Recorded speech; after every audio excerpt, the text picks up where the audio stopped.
Talk about young shakes. Chicago 2 represent. Just change. And this for my city. Hey, I do it for my city.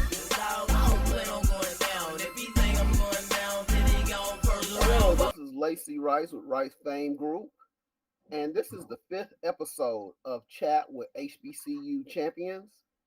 And today we have head coach Kenneth Giles from Norfolk State, Virginia.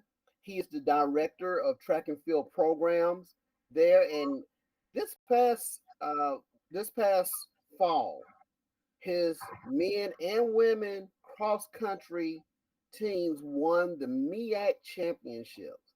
So he is the first coach that we get to interview this year who have pulled off a double. So congratulations, coach, for winning on both sides. I know that's a great accomplishment, especially in these days of parity among athletic programs.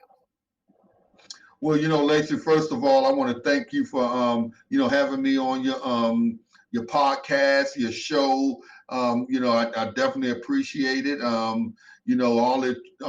Everything goes to the student athletes and administration. They've done a great job, and and assistant coaches, and preparing us, for these championships. Okay, that's great to hear. Well, let's talk about you for a little while. Can you please give us some background on your experience?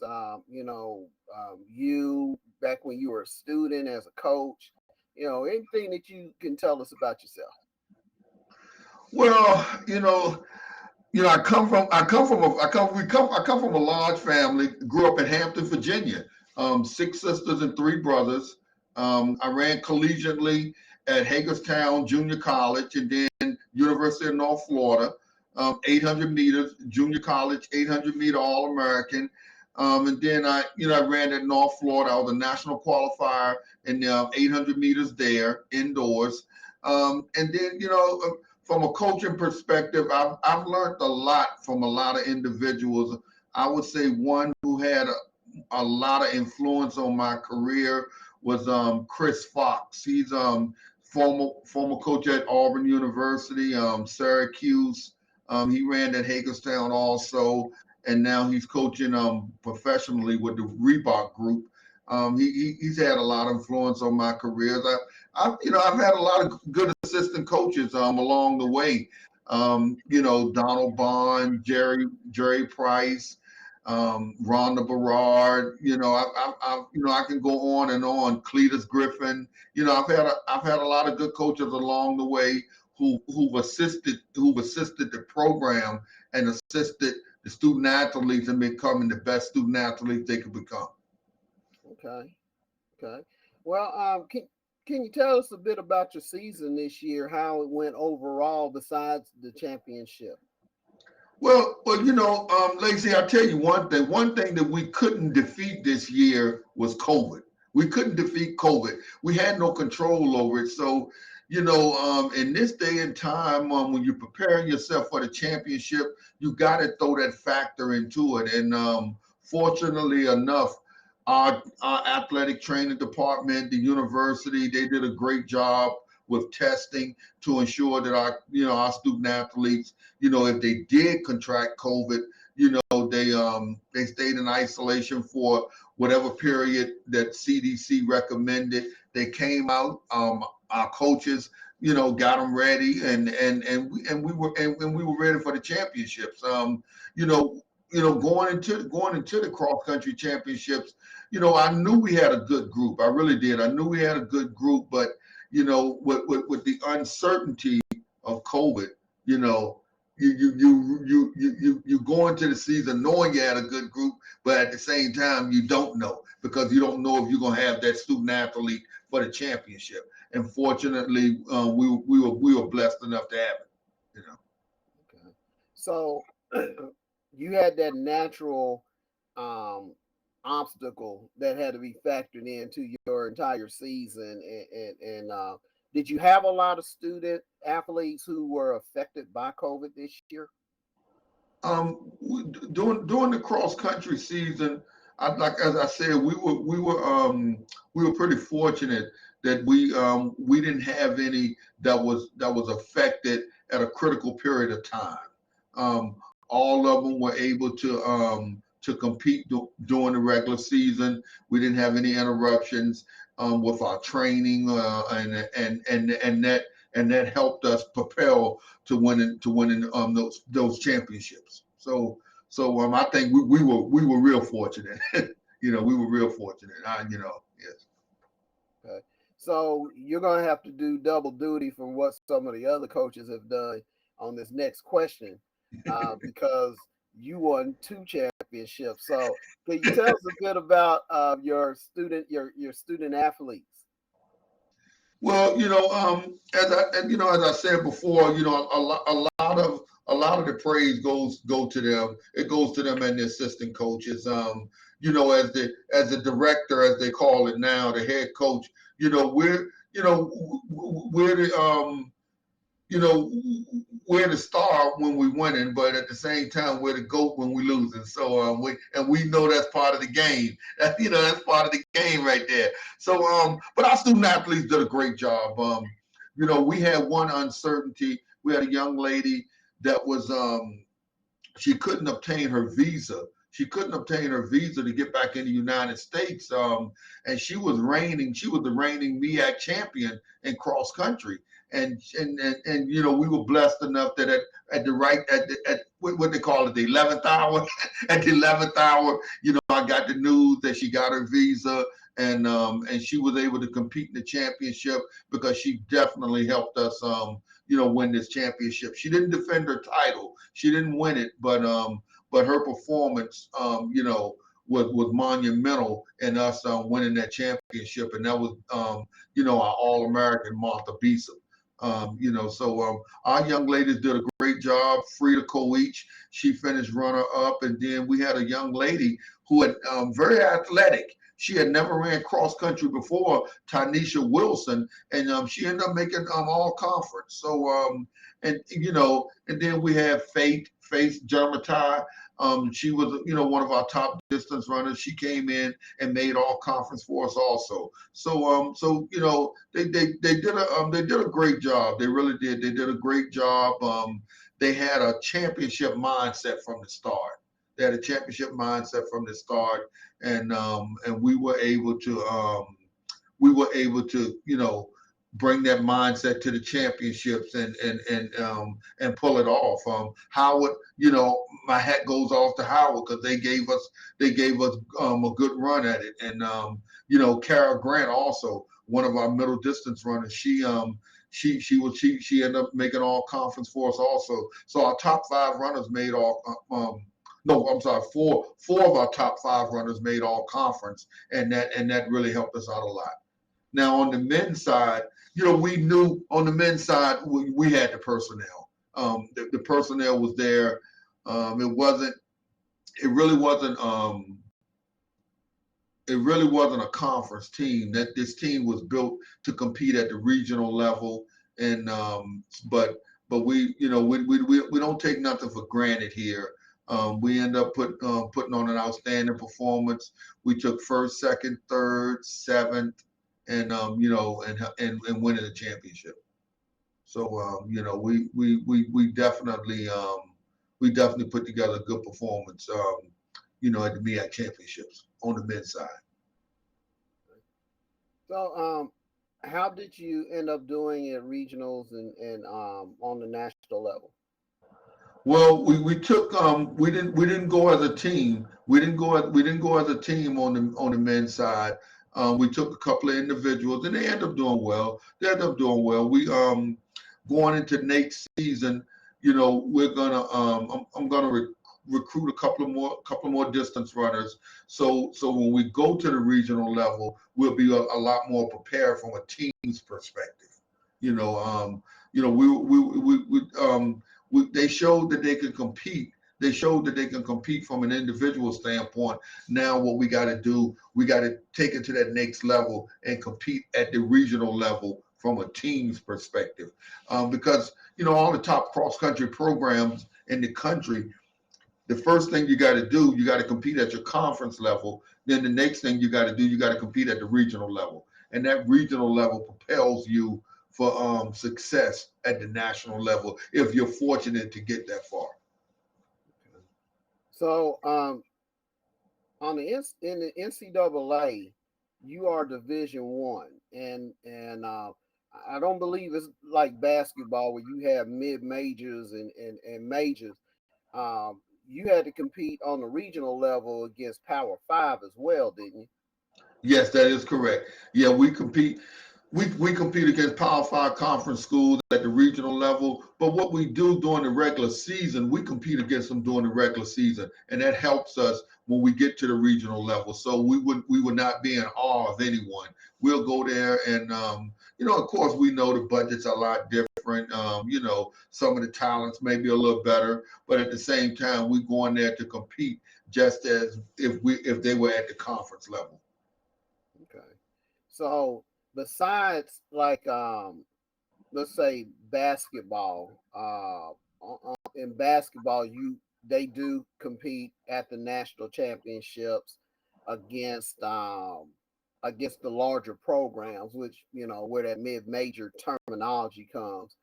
Um and like football where you actually have the bowl series and then the championship series.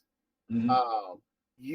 There's no distinguishing between Division One at your level, and so you have to compete unlike a lot of the other sports.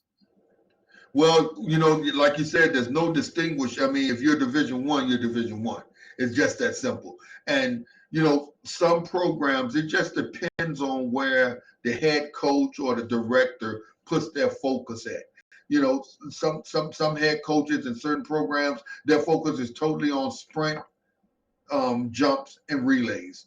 Some puts their focus on distance. Some put their focus on throws. I mean, some put their focus on vaulting. So it's just where the coach puts their focus at, and we got to compete against the Power Five. We don't get a chance to compete against one double A or anything like that, or bowl subdivision. Everybody's lumped in one category. you know and that's a good thing, because one good thing about our sport is that a committee doesn't decide our fate. We can go out there. I mean, you look at on the track, you look at the success North Carolina A&T has had. Dwayne Ross, good friend of mine, done a great job. You look at the success he's had. A committee doesn't decide his fate like in basketball or football. They say, well, you're going to this bowl game, you're going here, or wherever the case may be. We're going to select you to come to the tournament, but we're not going to select University B. And track and field is not like that. And cross country is not like that. We line up against each other and may the best team, best men or women win. and that's what we like. A committee doesn't decide our fate. Okay. Well, and that actually kind of proves one of my points that I've made to people over the years. Um, Being a former collegiate coach myself, and having to recruit student athletes, and I had to do the recruiting at the D3 level. And unfortunately, some of the recruits that I had as a sprints coach, I would recruit guys that were like 11 seconds flat in 100, and when I call them, first thing that they would say would be, "Well, I'm going to try to walk on at university such and such and university." And I'm like, "Hold up, that university's like in the SEC." And have you talked to the coach yet?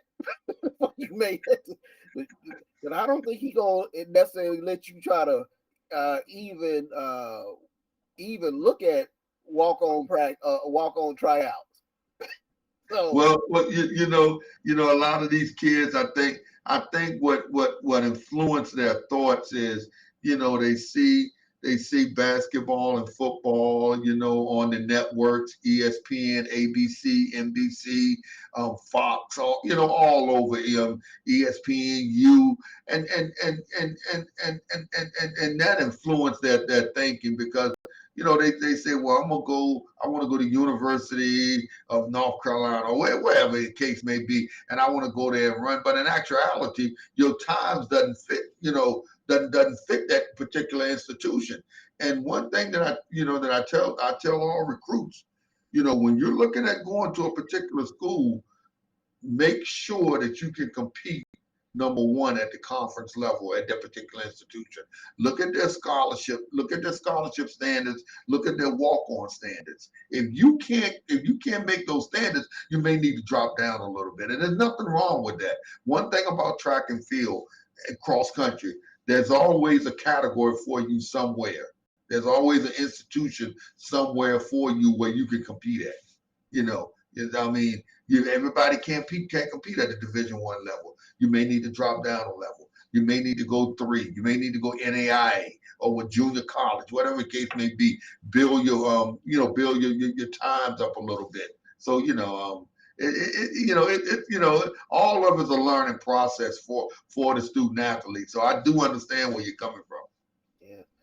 And I kind of laid some of that at the feet of some of the high school coaches. There are some great high school coaches out there who place student athletes on the collegiate level, you know, pretty much every year.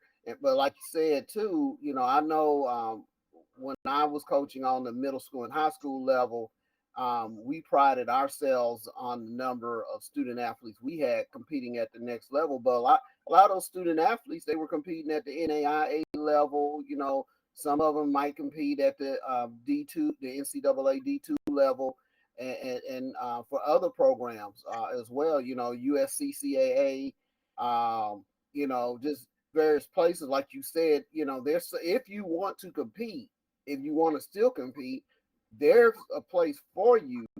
It's just that you might have to change your mentality about, you know, where you want to be. And I try to educate coaches on that, because even as a D3 coach, what you mentioned about the scholarship standards and the walk-on standard, I had that, because fortunately I was able to volunteer at a Power 5, and they showed me that, and I used that, and you know, I used that in my recruiting.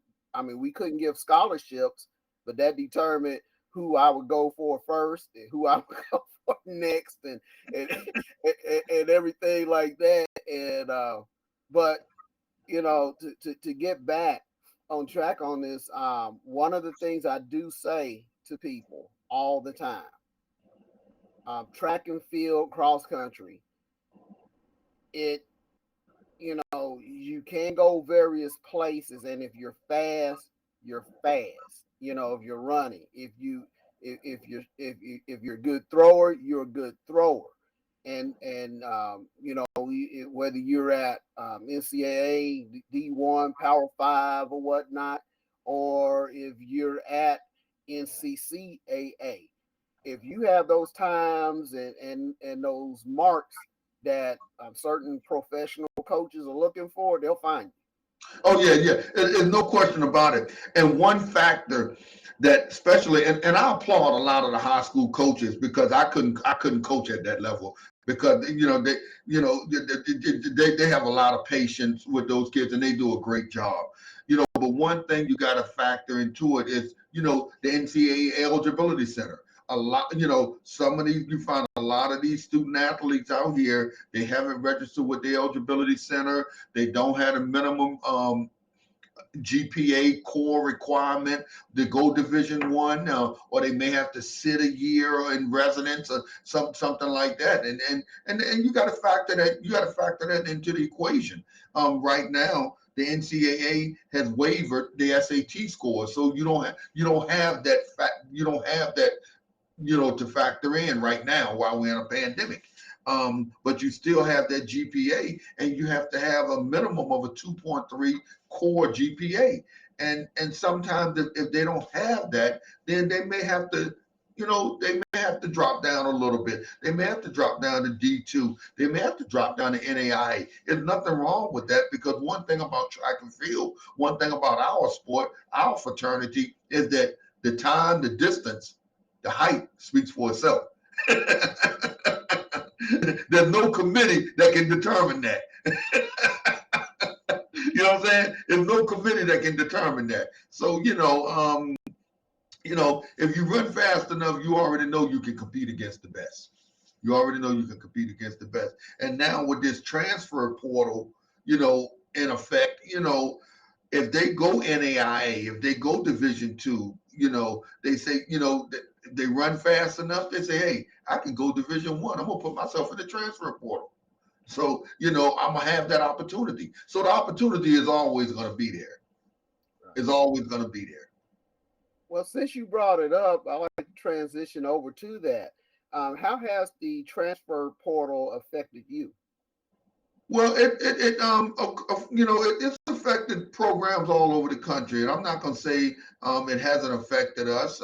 It has affected us, but I would say it's affected us in a positive form rather than a negative form. We've gotten some young ladies and some young men out of the transfer portal that can help our program immediately, and I'm thankful for that.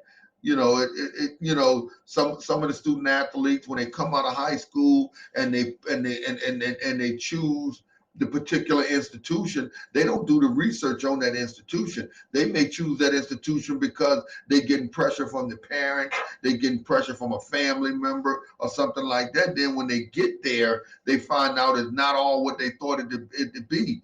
And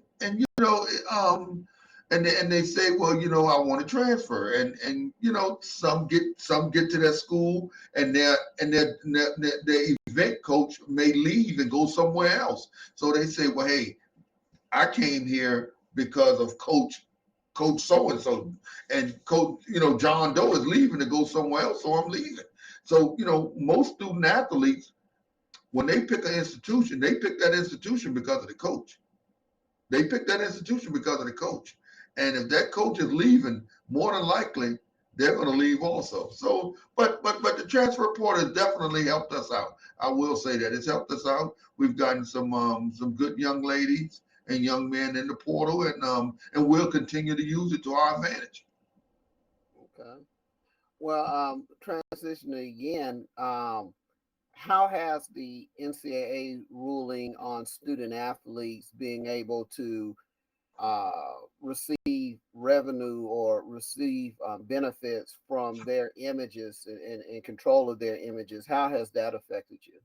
Well, the name, image, and likeness, I think, is a great thing for the student athletes, and I leave that up to our compliance office. Our compliance office has done a great job in educating the student athletes on what to do or how to do it and everything. So I stay out of that equation. I leave it up to compliance.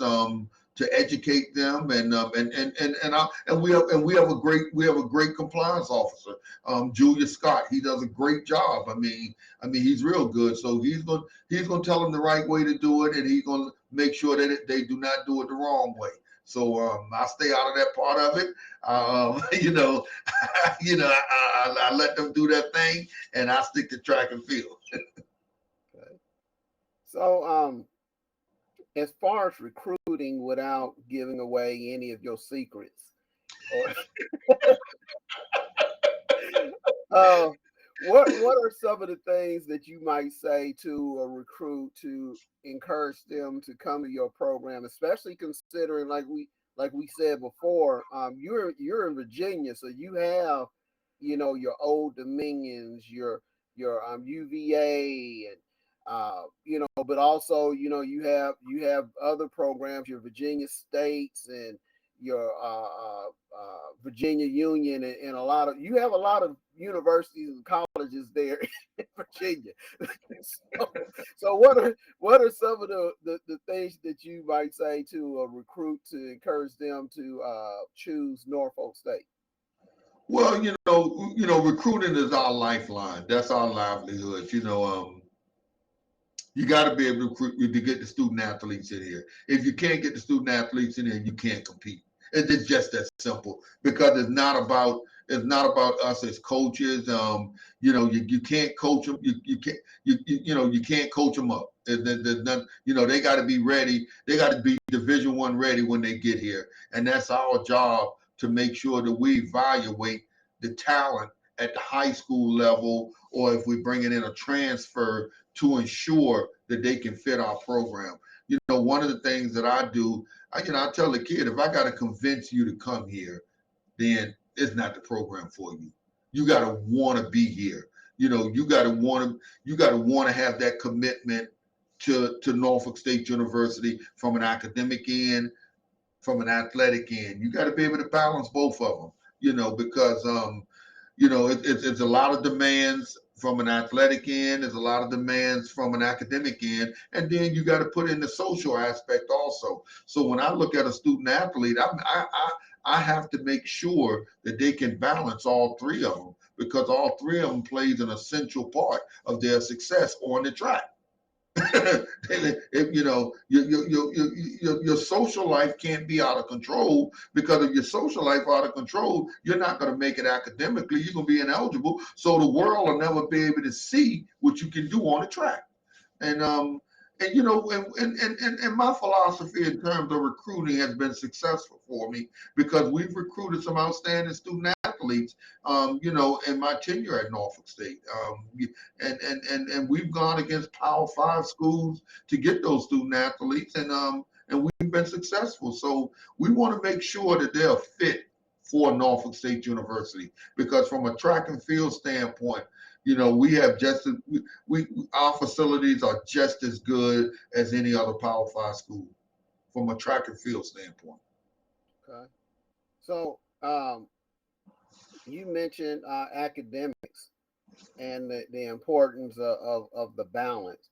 What are some of the key academics there at Norfolk State that, especially the ones that your students find themselves gravitating towards? Well, a lot of these kids come in, and a lot of the student athletes come in, and they Norfolk State, liberal arts school. Our business program is a great program. You look at our kinesiotherapy program. That's a great program. You can look at our engineering program. Our engineering program is good. Nursing program is very demanding. But we do have some student athletes that's in our nursing program. A lot of them, and then from the education standpoint, a lot of them want to come in and be school teachers. So a lot of them come in and like to major in education. So there's a wide range of programs here that our student athletes gravitate to. But I would say, if I had to pick three of them, a lot of them like to be athletic trainers. They want to be athletic trainers. A lot of them do major in the business, and I would probably throw in education also. But we have a lot of other programs. With a lot of federal money being thrown into our STEM program. You find a lot of students who are majoring, student athletes who are majoring in our science, engineering, and technology and math. So they're going that route also. Okay. So that is a great draw, because I know once again, and I've said this time and again, when they come to your campus, they're students first, athletes second. And Yes. and you emphasized that earlier in your interview. And so as far as academically, how is your program compared to the other programs within your department? Because I know there are some athletic programs where their teams compete against each other to see who has the highest overall GPA and all that. Well, I think our kids do a great job, because our women's program, they've been academic All-American by the United States Track and Field Cross Country Coaches Association, which is our governing body. They've been academic All-American for the last 3 years, and our men's team has been academic All-American 2 of the last 3 years. So it's kind of difficult to have that challenge against other programs, because you take a program like tennis or bowling, who doesn't have a whole lot of student athletes, their GPA is naturally going to be a little higher than a program with a lot more student athletes. So, but our goal is always, have that, 3.0, 3.25, 3.3 GPA, so we can make sure that from a team's perspective that we're academic All-American. And that's a big recruiting tool for us. It's a big recruiting tool. And, when I'm out here recruiting student athletes, I really enjoyed, throwing that piece out there, because our academic department, which is ran by Dr. Ivana Rich, she does a great job in preparing our students for success after college. And that's what it's about. And that's exactly what it's about. Because at one point, your skills are going to diminish, and you're going to have to do something else other than compete at this level. Yeah, because I actually talk to people from other countries, and Yes. that was one of the things that one of my contacts mentioned to me. The national athletes for their country for track and field, I guess, early on, they are identified, they're brought into the program, and that's all they do. They Right. live and breathe track and field, or they live and breathe cross country, whichever one that they're competing in on especially on the international level. But then after they, like you say, after their skills diminish, then they don't have anything to fall back on. And you want and it's our job as coaches, as administrators, is to prepare them, for life afterwards, because they're gonna be our biggest recruiting tool. They're gonna be our biggest recruiting tool. They're gonna be the ones that bring us, the Nate's, Lacy. They're going to be the ones that does that for us. And so we got to make sure that we that we treat them accordingly, and we prepare them accordingly. Okay. So you mentioned your international uh, athlete who had initial troubles coming back into the program. Do you have a lot of international student athletes? We really do. I think in our program as a whole, we have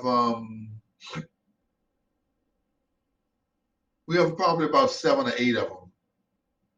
Yeah, in the program, men and women. Yeah, so one thing that we're fortunate and blessed with, that we're allowed to recruit globally. We're allowed to recruit in all walks of the world, because that's the only way that we're going to compete against the rest of the world. I mean, it's an industry thing to go out here and compete against the rest of the world. So we got to follow the industry.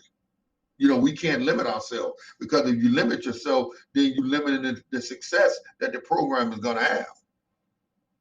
You know, and all over, you got to be able to compete. All over the world, and you got to be able. In order to compete all over the world, you got to be able to recruit all over the world. And you did mention your counterpart over there at North Carolina A&T. And I know they did a phenomenal job in track and field last year. And one of the things that kind of struck me was that all four members of his 4x4 ended up going to the Olympics. And they weren't all American. They represent some represented various countries, but they all made it, and that was another thing too. I liked how Otto Bolden, during a lot of the finals, when he talked about these different athletes from these countries, he would always mention those who competed, for American colleges and universities. This is so and so from this country, and they ran it such and such, and I mean it was amazing. I imagine that helps in your recruiting as well. Well, it does. It does when you're able to when your student athletes make it to the pinnacle, and the pinnacle of track and field is making it to the Olympics. That's the pinnacle. You can't get any higher than that.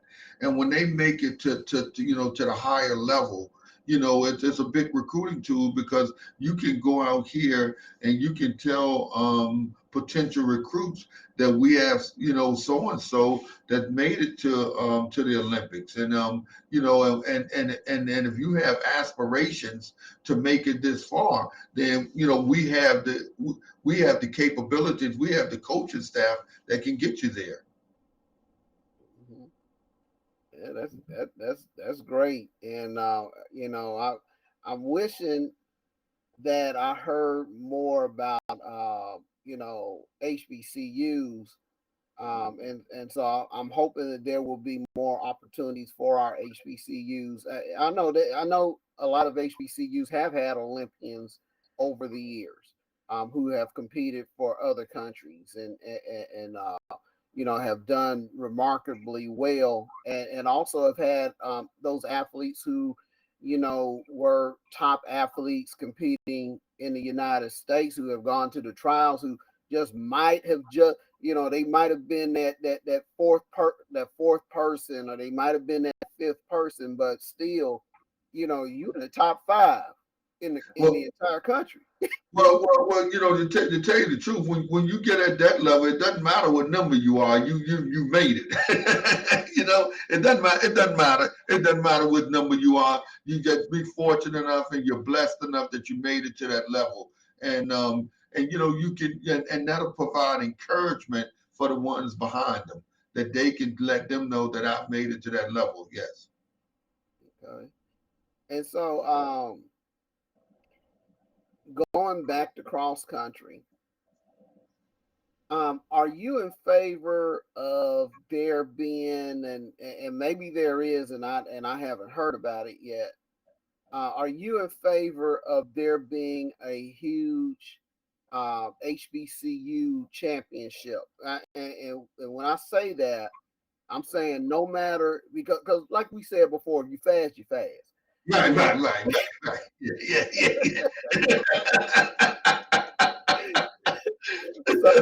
so no matter what level, what governing body, are you in favor of like having an overall HBCU championship where the top programs come in and they go at each other in cross country?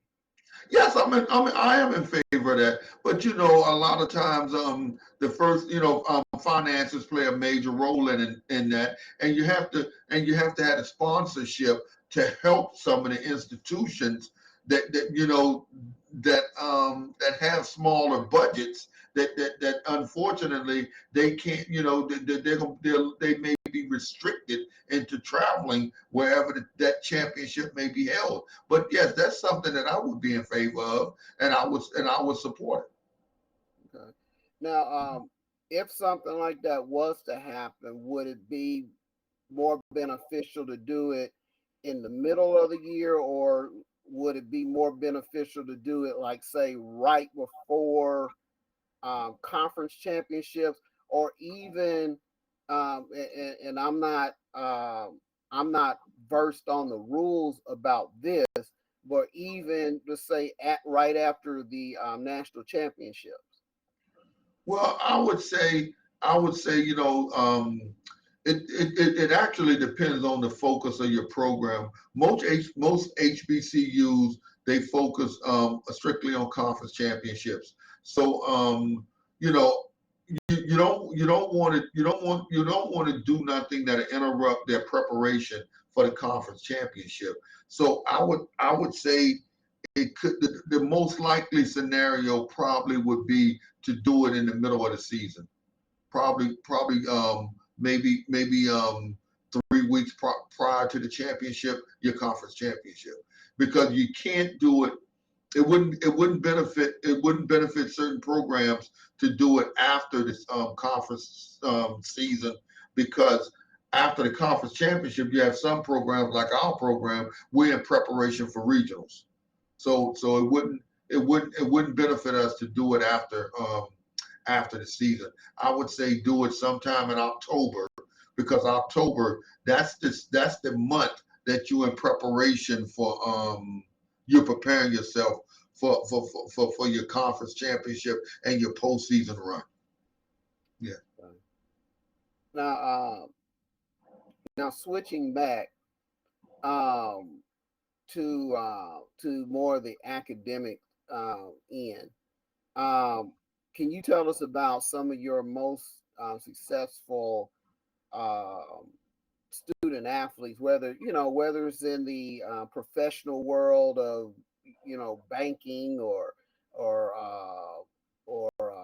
engineering or anything like that, or even those who have competed on the professional level?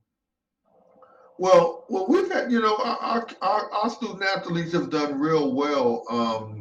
And as I said before, our academic department, our student success department have done a great job in preparing them for life afterwards. We David Kimboy, he's getting ready to be inducted into the Hall of Fame, the MEAC Hall of Fame, and he was the first MEAC runner to make it to the national championships in cross country. And he's a nurse now. We have another young man that's Duncan Beatop. He majored in accounting when he was here, and he's an accountant.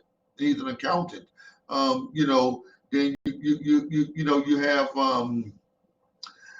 you have some. We have a lot of young ladies that they're nurses right now, because when they were here, they majored in nursing, and they were fortunate enough to find employment in their study, in their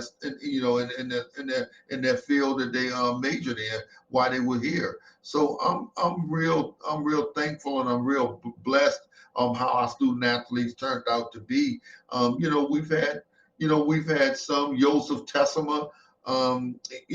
He's still running professionally. Right now he's still running professionally, and he's given it about good 10 years. He's a distance runner. So if you look at it, I know we're not talking about track, but if you look at it from the track side, we've had ones that gone to the Olympics, represented their country in the Olympics, and has done well. So but when we want to focus across country, a lot of our student athletes, Will Cowan, he works for the federal government right now, and he's been working for the federal government, I think, about 13 years.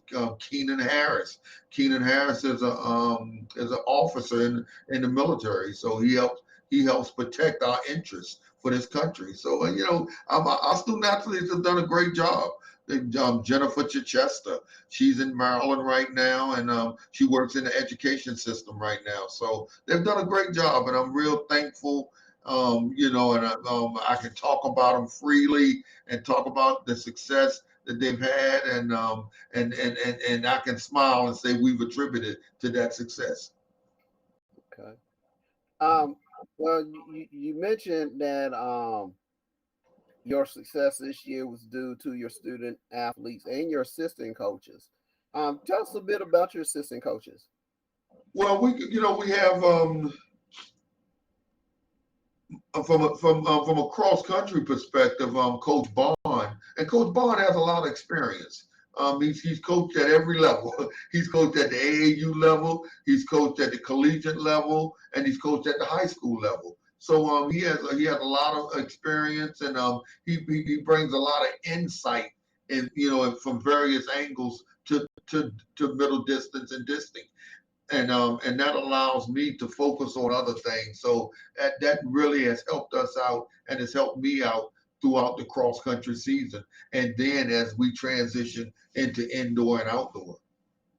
And then, I guess once I know, we're focusing on cross country now, so I don't want to take away from the success that our cross country team had, and then jump strictly into the track and field aspect of it. So I'll leave that right there. So he's from a distance perspective, he's my right hand that I go to, to help along with the preparation that we need for our student athletes from a distance point. Well, one of the things that you said earlier that kind of struck me was that you were able to bring in a young lady who contributed. She wasn't a cross country runner, but she was very athletic, and she came in and she helped you. How were you able to convince her to do that? Because cross country is not necessarily an easy sport. I mean, it is one of those sports that will test you mentally and physically, and but if you succeed at it, I mean, the way I think about it, if you succeed at cross country, you can pretty much do anything else that you want to, just because of the focus that you have to have and that toughness that I mentioned earlier. Well, one of the things that we knew that we knew that she was athletic just based on our evaluation the previous year of from her. We knew that she was athletic. We knew that she could that she could help us in various ways. She's a high jumper by trade, but it's not uncommon to find an athletic high jumper. The University of South Carolina right now, the defending Ncaa high jump champ, she runs the 400 hurdles, and she also runs on that 4x4. So at this level, you have to be athletic, and you have to find student athletes that possess a lot of athleticism, and they can help you out in various ways. And Tanisha Wilson is one of the ones who could, and she ended up making all conference for us. And she believed in our vision. She believed, she never questioned anything that the coaches said that she could do, and she's been a joy to work with. And it's a lot easier when the student athletes share the same vision that you share, and they don't question the things that you do. I've been fortunate throughout my career. I haven't had a lot of that, where because right now these kids got people in this ear, people in that ear, and everything. They telling them everything, so they don't know what to believe. But the ones and that's why we evaluate our student athletes very carefully, and we want to get the ones that when we, it's almost like the saying used to go back in the day, the old commercial, when E.F. Hutton talks, people listen. So when our coaching staff talk, they listen. And those are the ones that we want. And Tanisha Wilson has been, she's been a joy to work with. She helped us out immensely during the cross country season. We couldn't have won it without her. Okay. Well, it's great when you do have those athletes that who do not buck the system, and who are not individualistic, who actually do focus on the team, because that's the other thing. As much as you can receive your individual accolades, but cross country is a team sport. Right. And the first, and Lacy, you're 100% correct, because that, and I tell our student athletes that number one person is no more important than that number 5 person, because you can't win it without that 5th runner. That 5th runner plays a major part in your team's success. I mean, because I think it was about, maybe want to say about 4 years ago, because, well, maybe 3. We lost the championship. We lost the championship because to Florida A&M because of because 5th runner. I mean, it was a tight championship, but we lost it though. So that number one person is no more important than that fifth runner. Everyone has to do their job. Yeah. And so, and like I said, that makes it all the more special, I guess, that your men and women were both able to win it, the same year. That shows, a lot of the hard work and dedication that that you and your coaching staff, put in to make that happen, as well as the, the dedication that the men and women put in. How's the camaraderie between your men and women? Oh, it's great. I mean, they feed off each other's success. One program is no more important than the other. Both of them are important. They compete against each other. They train together in practice. They respect one another on road trips because I wouldn't tolerate anything different. We travel together. So they really do a great job together. We have an outstanding group, and the assistant coaches, they do a great job. The assistant coaches in the program overall, Jerry Price, Ashante Goodhope, Deja Burrell, they really do a great job. They really do a great job. To ensure that the respect factor is there on both ends. And that helps me so that way I don't have to make those business decisions. I'll make them if I have to, but the assistant coaches, they help me out a lot to ensure that I don't have to make those business decisions. Okay. Okay. Yeah. So you mentioned you know probably needing a couple of recruits next year to make a bigger impact on the regional level.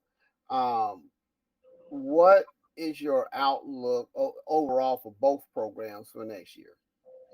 Well, from a cross country perspective, as I said before, it starts at the conference level. We got to win the conference championship. Everything starts at that level.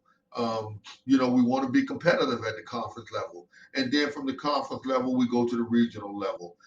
There's a lot more challenging at the regional level, but it gives our student athletes something to look forward to and something to train for, is to prepare themselves for regional championships. So everything starts at the conference level, and then if we're fortunate enough to do well at the regional level, then I think we've had an outstanding year. Okay. Well, and you mentioned this, and you mentioned conference. Can you tell us more about the Ncaa? Well, I mean, the MEAC is consisted of some fine institutions, and Howard, Delaware State, Morgan State, Coppin State, South Carolina State, North Carolina Central, and Norfolk State. So you know when we prepare ourselves for conference championships, we can't take any of those schools for granted. Maryland Eastern Shore is just as important as Coppin State. Coppin State is just as important as Delaware State. Delaware State is just as important as Howard. We can't take anything for granted, because when you start taking something for granted, that means you're gonna fall short of the ultimate goal. And the ultimate goal is to get the student athletes a positive experience and a chance to compete for championships. Okay. Yeah. And so I know that on the conference championships there are a lot of awards and a lot of, I know rings are normally a thing. So how much do your student athletes value the rings versus maybe trophies or plaques or anything else like that? I mean, is that their ultimate goal, that, hey coach, we want this big old ring at the end of the season? So Hey, listen. Everyone competes for this, man. Everyone competes for this, man. They compete for this right here, man. That's what they compete for. They compete for these rings, man, and I love it, because when you get out here in the real world, you're gonna have to compete. you're going to go out here and compete for a job. You're going to go in that interview room and you're going to have to tell that person that's interviewing you why you're the best candidate for that position. Why you're the best candidate for that position. And that's what you got to do. And athletics prepares you for that. Athletics prepares you for competition. And this competition out here in the real world. And if you don't believe it, there's something wrong with you. I can tell you that right now. And that's one thing that athletics do. Athletics prepare you for the real world because Fortune 500 companies, they love former student athletes because they're disciplined, they're structured, they know their time management skills are impeccable. And so that's a lot of things that we teach.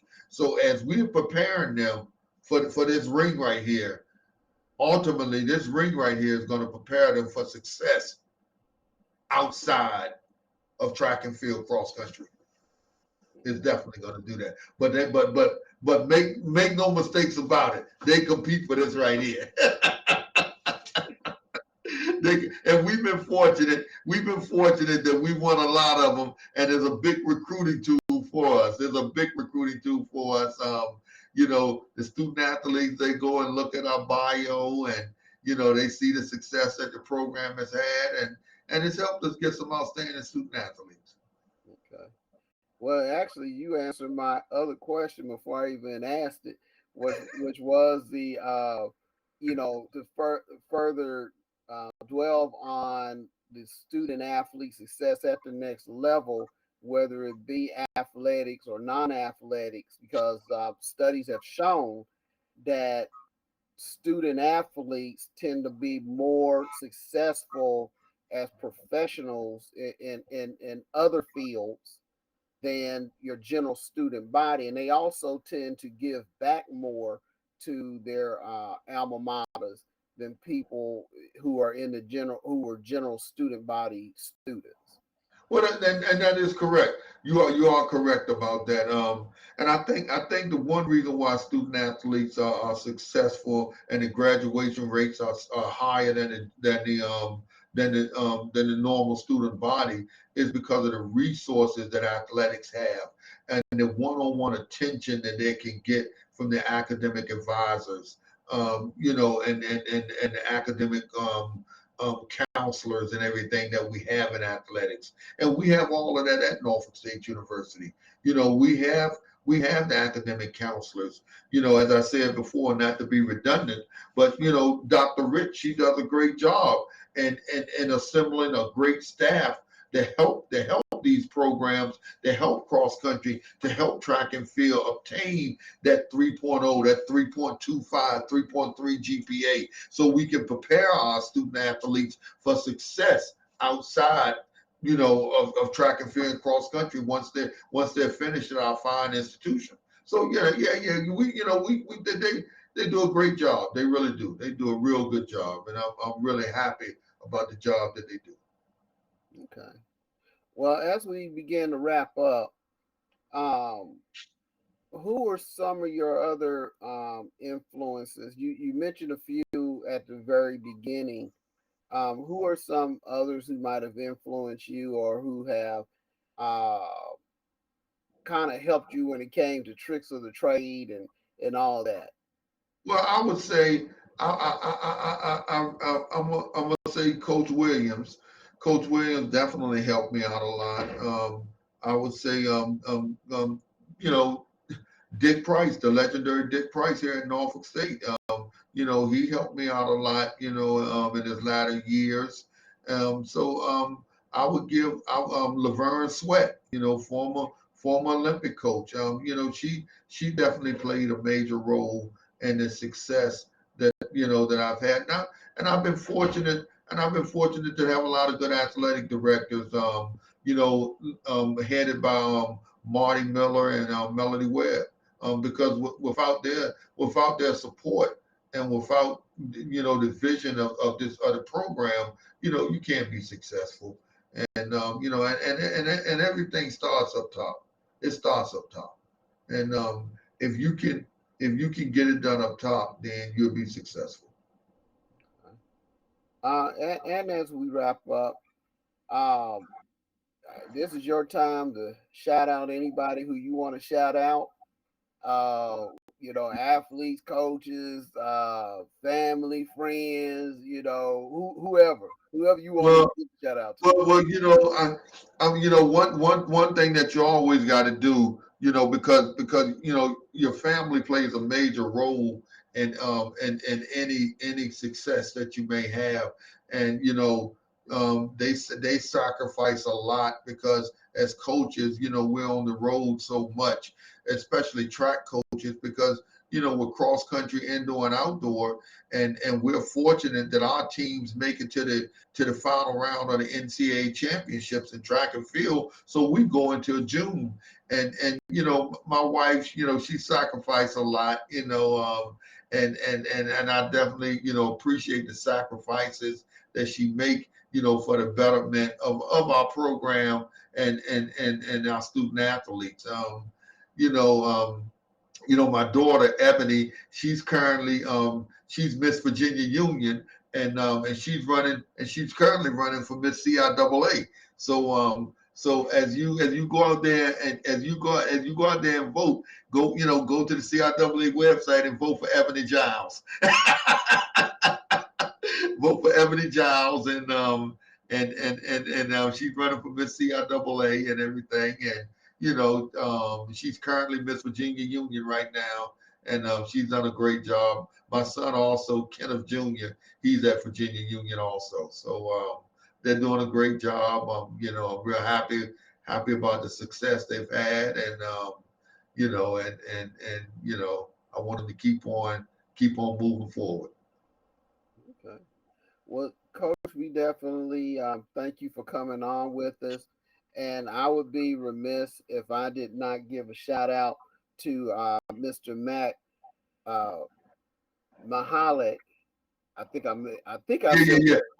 I'm gonna tell you this right quick, Lacy. I did, Matt's done a great job, and mhm, Matt, he's one of the ones that, of course, as I said before, football and basketball, they're they're the creme de la creme sports. They're the revenue sports. But he's done a great job in putting our program on a regional and national level out there from a media standpoint, and I'm very thankful for him.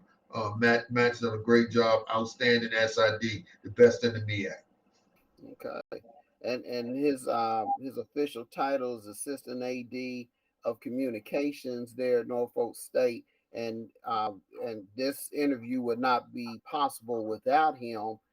He set everything up, made sure that Coach Giles knew about it and helped me in booking it. So I really appreciate his contributions to this, and his name will show up in the final credits.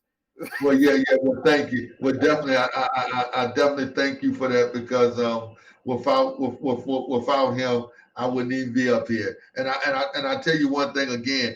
This reminds me of a podcast that I looked at with Shannon Sharp and Mark Jackson. How I mean, it's set up just like it. So you on your way, buddy. well, well, we hope to get to that level. This is our first year doing this. We with Rice Fame Group, we have a lot of various events and activities planned. And with God's grace, hopefully, we will be able to enact them to enlift and give people more exposure to HBCUs and the great things that HBCUs do. Because in general, people don't know. If it wasn't for a few incidences, Coach Prime down at Jackson State shedding a lot of light on HBCUs, the things that happened, unfortunately, with George Floyd and awareness of racial inequality in this country, and a lot of corporations and various organizations wanting to support HBCUs now. This is the right time, I think.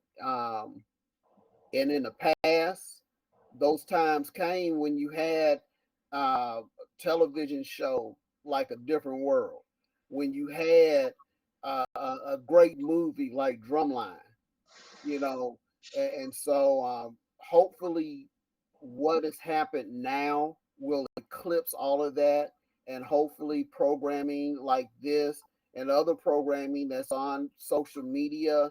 I'm going to give a shout out to my girl Adrena at Historically Black Sense, because she does a terrific job of promoting HBCUs. Mhm. And so, you know, we're one big community ourselves, and it's definitely been my pleasure interviewing you and getting to know you, you know, our introductions with each other, even off camera.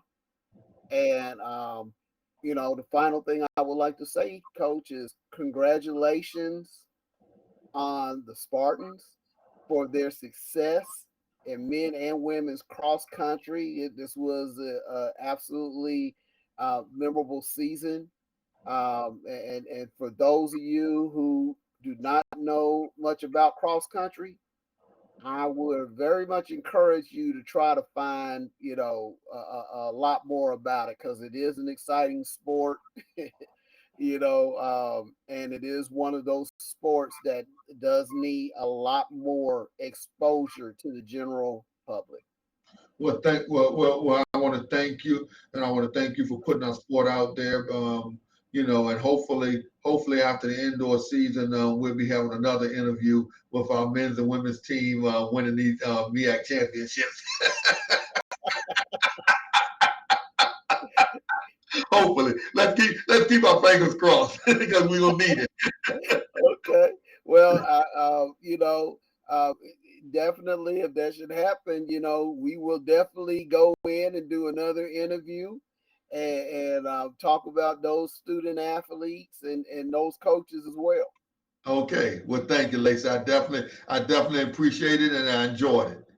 Okay. Well, thank you very much, Coach, and we do hope to talk to you again soon, and we will definitely, you know, championship or not, you will definitely be invited to talk to us some more in the future.